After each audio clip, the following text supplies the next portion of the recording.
Will you allow the Chinese to fish? Of course. Yan ang pinag-usapan namin noon, kaya tayo nag-uusap eh. And that was we were allowed to fish again. It was a mutual agreement. Sige, bigayan tayo. Fish ka doon, fish ako dito. This was the president's statement on whether we should prevent Chinese fishermen from fishing in Recto Bank following the June 9 incident. The chief executive said preventing the Chinese from fishing in the area will only put us in danger. Ngayon sabi nila, you have to ban China. I-prohibit mo. Kung i-prohibit ko, how do I enforce my desire? Takot nga ang Amerika, ayaw nga mag-confront, tapos ako pa ang ipusta nila. Gusto talaga nilang mapasubo ako. Former Foreign Affairs Secretary Albert Del Rosario earlier said that allowing foreign fishermen in our exclusive economic zone, or EEZ, is a clear ground for impeachment. Attorney Christian Monson, a member of the Constitutional Commission who drafted the 1987 Constitution, shares the same view. He cannot compromise or negotiate with others on terms that is violative of the Constitution. That is not his option to say that this is an exception to the constitutional provision because there is reciprocity. We don't know what the Chinese Constitution says. But following the criticisms, Malacañang seemingly changed its tune. In a press briefing earlier, presidential spokesperson Salvador Panelo said the president's statement was misconstrued. Panelo said that what the president really meant was he trusts that China will be true to its promise not to fish in our EEZ. Tamang reaksyon sa maling premise. So in other words, ang sagot niyo ron, it is not necessary to prevent them from fishing because they will not do that. In other words, why should I prevent somebody to do something when he is not going to do that? Panelo also said that the president and Chinese President Xi Jinping had already agreed to respect the EEZ. He said there was no approval from Congress on the matter. You cannot stop the president from doing measures, steps that to his mind is the correct way to obey the constitutional command to him to protect and to serve the Filipino people.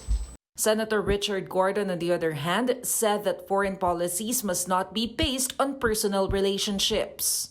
Our foreign policy and our defense and our national interests cannot rely on personal friendships. There are provisions in the UNCLOS that if you cannot fish, because if you're over, there's a surplus, and if you allow other countries to fish, you may allow it. That's an act of sovereignty. But the president should consult Congress on that matter. But Gordon said this is not the right time to discuss about the possible impeachment of the president. Bakit mo pag-uusapan yung kung ano ng impeachment? Pagtatawanan tayo niya mga yan eh. It's a classic divide and rule. For News 5, Maricel Halili, we are One News. Alam mo, justice ka pero napaka-estupido mo. That is why hanggang dyan ka lang talaga. It's from Davao. Bata noon pa hindi ako believe dyan buang na yan. Walang rhyme or reason.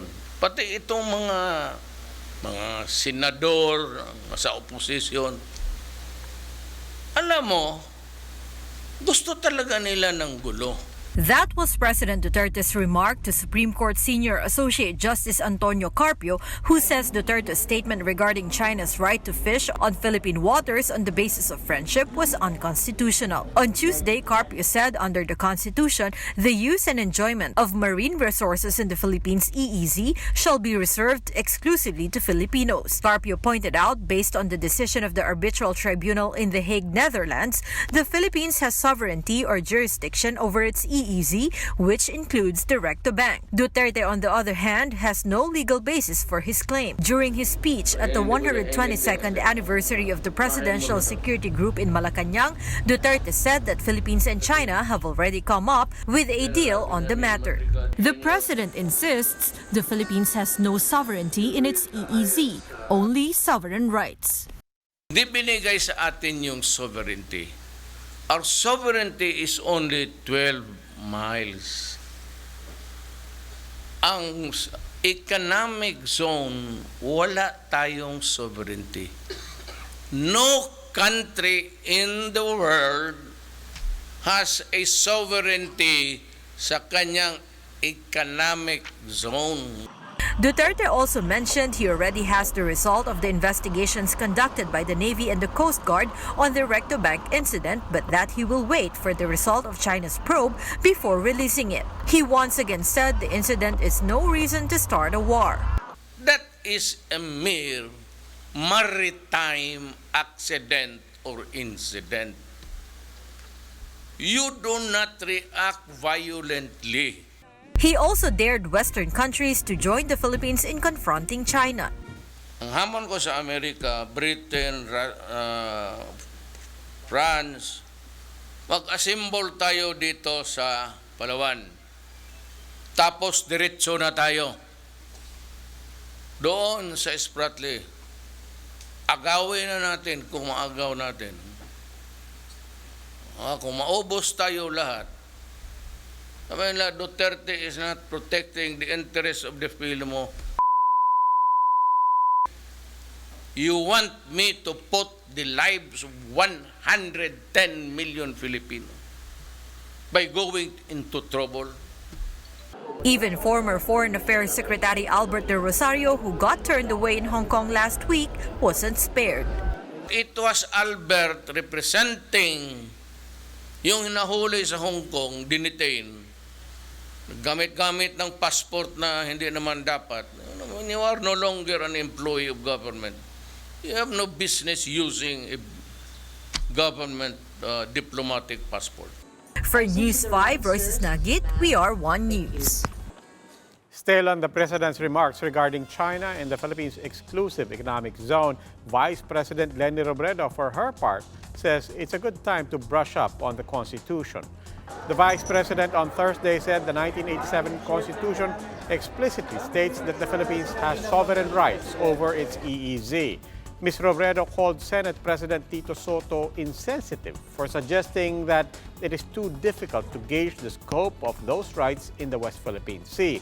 Soto, in remarks that he later stressed were made tongue-in-cheek, said fish swimming in and out of Philippine borders complicate the matter of defining and protecting our EEZ.